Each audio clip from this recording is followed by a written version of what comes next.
Di awal pagi, menuju pagi. Di situ banyak energi didapatkan. Fi jama'atin, syaratnya mesti berjamaah. Syarat pertama, tolong dikotaki. Syarat pertama, satu, ditunaikan dengan berjamaah. Jadi kalaupun salat subuh tapi nggak berjamaah, maka antum tidak akan mendapatkan kemuliaan yang disebutkan dalam hadis ini. Ya, pelan-pelan ya. Siapa yang menunaikan salat subuh fi jama'atin dengan cara berjamaah? Kata Syekh Mukhtar Asy-Shinqiti, karena kalimat yang menunjukkan makna jamaah, maka jamaah dalam hadis-hadis Nabi itu punya dua arti. Satu, jamaah kalau disebutkan dalam tentang sholat mengandung arti ditunaikan di masjid. Jadi kalau ada kata berjamaah, di antara makna yang pertama tunaikan di mana? Masjid. Maka ada yang mengartikan hadis ini dengan mengatakan siapa yang menunaikan sholat subuh di masjid. Karena umumnya kalau orang ke masjid pasti pengen jamaah. Jelas ya? Baik. Ada yang mengartikan, lihat, karena ini sifatnya umum, tidak pakai alif lam. Kalau tidak pakai alif lam disebut dengan nakirah. Nakirah itu masih umum. Sifat jamaah apa saja. Mau di masjid, mau di jalan, mau di kantor, mau di tempat-tempat lain. Umumnya yang dikerjakan dengan berjamaah. Kata Syekh Mukhtar Asy-Shinqiti, juga dengan imam-imam yang lainnya, yang sangat populer, mereka mengatakan, di sini ada dua pemahaman dari para ulama. Yang pertama menyebutkan siapa yang menunaikan sholat subuh di masjid dalam perkataan jamaah ini. Yang kedua mengatakan tidak hanya dikhususkan di masjid. Bagi yang tak mampu ke masjid pun karena ada uzur syar'i. Karena ada alasan yang dibenarkan oleh syariat. Ya, misal perempuan yang nggak bisa ke masjid, laki-laki dalam perjalanan nggak mungkin ke masjid, ya? Atau misalnya kondisi tertentu yang susah ke masjid. Dokter sedang tindakan, ya kan? Bahkan sebelumnya tiba-tiba sholat zuhur dengan asar. Ya, dia jamak misalnya. Ya karena khawatir begitu tindakannya cukup lama. Operasi dari jam 1 misalnya sampai dengan ke jam 5. Bisa-bisa ke setengah 6. Asar sudah mepet, disiapkan maghrib datang. Maka dari itu ditunaikan jamak sifat itu boleh. Ya, boleh. Kalau ke masjid lagi jadi berbahaya. Jantung sudah dibuka perutnya, kelihatan jantungnya. Asar berkumandang, Allahu Akbar, Allahu Akbar. Maaf ya, saya ke masjid dulu. Panggilan Allah sudah tiba, ditinggalkan, mati pasien. Ya. Maka yang ini sifatnya jamaah secara umum. Yang kedua, satu, diartikan masjid. Yang kedua, berjamaah secara umum. Ibu sedang tidak bisa ke masjid. Isi tertentu misalnya, ada anak yang harus dijaga. Masjidnya nggak ada saf untuk perempuan. Atau di jalan tidak aman dari fitnah. 3 syarat ini. Satu, maaf, perempuan boleh menunaikan sholatnya di rumah, atau dia tidak ke masjid. Satu di antara 3 syarat ini muncul. Satu, ada yang harus ditunaikan jadi kewajiban perempuan di rumah. Seperti anak misalnya, harus diberikan ASI atau dijaga. Yang kedua, di jalan tidak aman dari fitnah.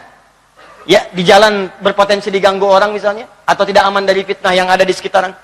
Yang ketiga, di masjidnya tidak ada tempat khusus untuk perempuan. Maka ini dibolehkan perempuan sholat di rumah. Kalau ada 3-tiganya terpenuhi baik keseluruhannya, misal di rumah sudah bisa aman, di jalan nyaman, di masjid ada space-nya, maka sama dengan laki-laki, boleh keutamaan ke masjid itu ditunaikan. Seperti zaman Nabi, setelah masjidnya sudah bagus, sudah agak cukup luas, banyak perempuan menunaikan sholat ke masjid, termasuk subuh. Tapi kalau nggak mampu, ibu bisa tunaikan di rumah. Awas, hati-hati. Antum teman-teman sedang dinas misalnya, dinasnya di tempatnya ke masjid. Maka ambil pemahaman yang kedua, ini sepakat ulama, ambil pemahaman yang kedua, sholat yang dimaksudkan nanti di sini adalah sholat subuh yang penting tunaikan berjamaah, walaupun tidak ke masjid karena udzur syar'i. Jelas? Awas, Bu, tolong Bu ya Pak, dibiasakan, walaupun misalnya nggak bisa ke masjid, di rumah ya berjamaah lah. Jadi saya tuh suka agak kesal ya, kesalnya begini, rumah tuh mewah, luas, kamar banyak. Di rumah ada 4 kamar, yang tinggal di antum, anak 2 misalnya, kan? Maaf, asisten rumah tangga 1 orang misalnya. Berarti sudah ada 5 orang. Kenapa ketika sholat masing-masing? Suami di kamar A, istri di kamar B. Ya, anak-anak kamar C, yang bantu di kamar yang lain. Kenapa nggak kumpul satu titik di situ antum sholat berjamaah? Kan pahalanya lebih banyak. Nah, apa tulisan hadis ini? Fokus. Siapa yang bisa sholat subuh berjamaah? Bisa ke masjid, Gak bisa ke masjid, tunaikan berjamaah. Thumma qa'ada aw yaq'udu yadhkurullah. Setelah menunaikan sholat itu, dia tidak langsung bangun. Maksudnya tidak langsung meninggalkan masjid atau tidak meninggalkan area salatnya, tapi dia kemudian berzikir kepada Allah Subhanahu wa taala. Jadi ini kebiasaan Nabi pasca salat subuh, Nabi nggak langsung meninggalkan masjid tapi mengerjakan satu amalan dulu. Apa amalan itu? Satu, setelah selesai salat subuh, Nabi membiasakan zikir dulu. Tahan pelan-pelan, nanti saya terangkan apa zikir yang dimaksudkan. Yang kedua, thumma shalla rak'ataini hina tatlu'u syamsu. Selama zikir itu, tiba-tiba matahari mulai naik, terbit, dan lewat dari terbitnya itu, sampai bayangan jadi satu tombak, diukur. Ya. Tempat terbitnya disebut dengan masyrik, namanya, masyrik. Saya pelan-pelan. Maaf, saya lambatkan sedikit supaya mudah dipahami. Nabi kalau salat subuh, melakukan apa? Zikir. Nah, Nabi berzikir itu sampai matahari lewat sedikit dari tempat terbitnya. Tempat terbitnya disebut masyrik. Jadi kalau ini tempat terbit misalnya, disebut masyrik. Ya, tempat terbenamnya disebut maghrib. Quran surah kedua ayat 115, paling kiri pertengahan. Walillahil masyriq wal maghrib. Ya, Allah yang memiliki tempat terbit dan terbenam matahari. Kalau matahari ini sudah lewat dari tempat terbitnya, sedikit lewat, sampai bayangannya satu tombak. Nah, tempat terbit yang sudah terlewati ini, gerakan mataharinya melewati tempat terbit disebut dengan isyraq namanya, isyraq.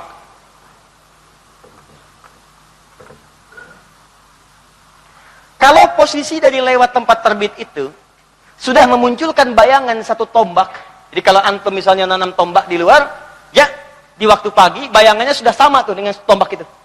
Maka itu disebut dengan syuruk namanya. Syuruk. Syuruk ini adalah awal dari waktu duha.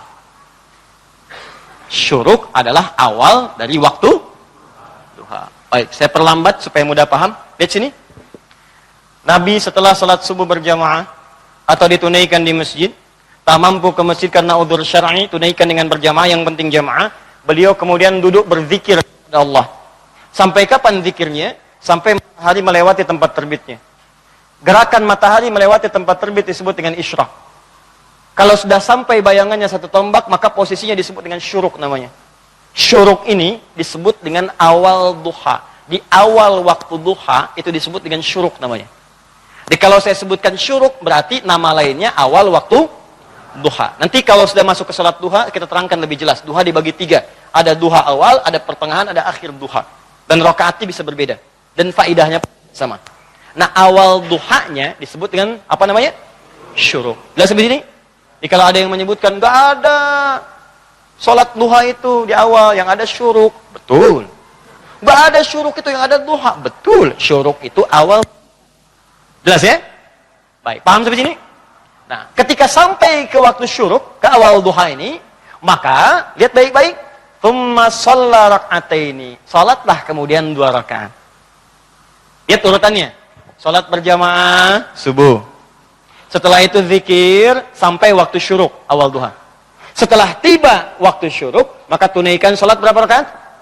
2 rakaat. Aktivitas Nabi, tunaikan salat 2 rakaat. Kalau Anda bisa mengerjakan itu, perhatikan pahalanya kata Nabi, fakana alaihi ka ajri hajjin wa umratin. Maka orang yang bisa mengerjakan ibadah seperti ini, dia akan mendapatkan pahala senilai haji dan umrah sekaligus. Hadisnya sahih. Tamatun, tamatun, tamatun. Kata Nabi, saya nggak bercanda. Ini sempurna, sempurna, sempurna.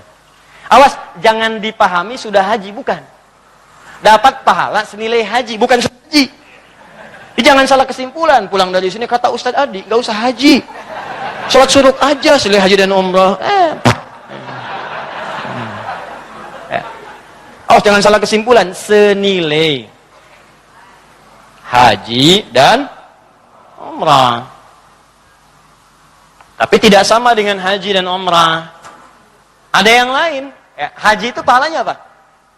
Al-hajjul mabruru laisa lahul jazaa illal jannah.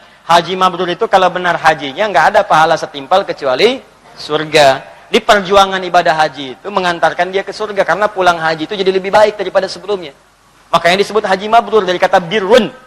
Haji mabrur itu bukan haji yang diterima, dari kata birrun. Birrun itu kebaikan yang sudah menghilangkan sifat buruk sebelumnya.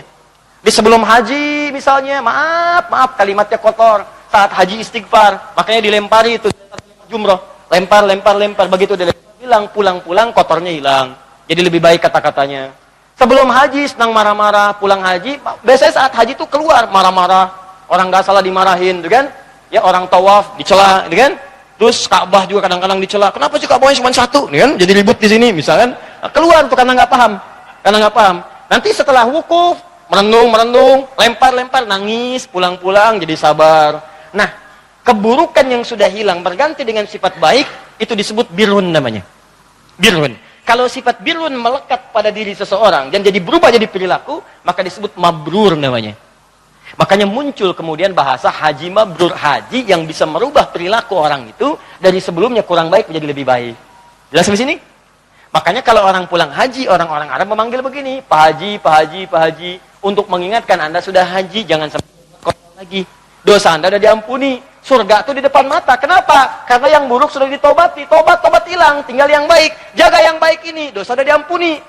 Sayang kalau kembali pada yang kotor lagi. Makanya kalau ke imigrasi tiba-tiba antum marah, koper belum datang. Mana koper? Orang Arab mengatakan, ya Pak Haji. Ini haji itu bukan benar. Maksudnya ngingetin, Pak, Bapak ini habis haji. Jangan marah-marah. Udah dapat surga ditukar lagi. Maka diingetin. Jadi haji itu bukan gelar, tapi ingatan. Jadi kalau Anda ada yang menyebut Pak Haji, Bu Haji, itu sebetulnya mengingatkan. Hei, Anda sudah haji, jangan maksiat lagi. Karena tidak ada ibadah yang melahirkan gelar. Kalau ibadah melahirkan gelar, banyak gelarnya kita. Ya, SHI, sholat haji infak. Nah, ini sama. Kenapa syuruk bisa disebut senilai haji dan umrah? Karena nggak mudah mengerjakan syuruk. Anda mesti berjuang dulu. Apa Anda kira mengerjakan subuh berjamaah bisa mudah? Belum tentu. Apa Anda kira menunaikan istiqomah ke masjid sholat subuh bisa mudah? Belum tentu. Apalagi habis subuh duduk dulu di masjid. Coba, nggak mudah. Antum yang tiba-tiba harus ke kantor, ya, belum tentu dapat peluang ini. Antum yang tiba-tiba ada kegiatan, antum yang tiba-tiba misalnya ada sesuatu yang harus dikerjakan, belum tentu. Makanya ketika Anda bisa istiqomah mengerjakan ini, maka orang-orang yang sudah bisa syuruk itu orang-orang yang membangun kedekatan dengan Allah. Level dekatnya sudah tinggi. Makanya dia mau berinvestasi dari waktu untuk mendekat kepada Allah itu nggak mudah. Karena itu disebut perjuangan syuruk itu persis seperti perjuangan haji walaupun tidak sama bentuknya. Jelas ya? Jadi yang dimaksudkan senilai haji bukan menunaikan haji. Haji nanti lebih utama lagi karena sholat di Masjidil Haram dapat 1.000. Di Masjid Nabawi dapat 1.000 setiap sholat. Jadi kalau kita sholat duhur di sini, maaf dengan orang sholat duhur di Masjidil Haram, itu bedanya mereka sekali sholat sama dengan 100.000 kali kita di sini. Nilainya seperti itu. Nilainya seperti itu. Di sekali antum sholat di Masjidil Haram, itu nilainya sama dengan 100.000 kali sholat di tempat biasa. Disayang kalau ibu bapak umrah, ya, manfaatkan. Jauh-jauh nyampe ke sana, sholatnya di mall. Kan sayang, apa bedanya dengan kita yang di sini? Dan lebih utama kita di masjid dan di mall, lebih utama kita. Paham ya? Nah, jadi kebiasaan Nabi setelah menunaikan sholat subuh, beliau duduk berzikir terlebih dahulu, kemudian menunaikan 2 rakaat sholat syuruk, dan minta kepada kita umatnya untuk mengikuti langkah Nabi SAW ini. Siapa yang bisa berjuang mengerjakan itu, maka akan bertambah kedekatannya dengan Allah Subhanahu Wa Taala, dan dijaga dirinya dari perbuatan maksiat seakan-akan dekat dengan Allah. Kalau orang sudah dekat dengan Allah, maka akan dilindungi dari perbuatan maksiat. Kalau dilindungi dari perbuatan maksiat, maka yang dikerjakan yang baik-baik. Kalau dia sudah mengerjakan yang baik-baik, maka persis sama seperti orang haji yang terbebas dari perbuatan buruk, dijaga dengan perbuatan baiknya. Maka kata Nabi, pahalanya senilai haji dan umrah.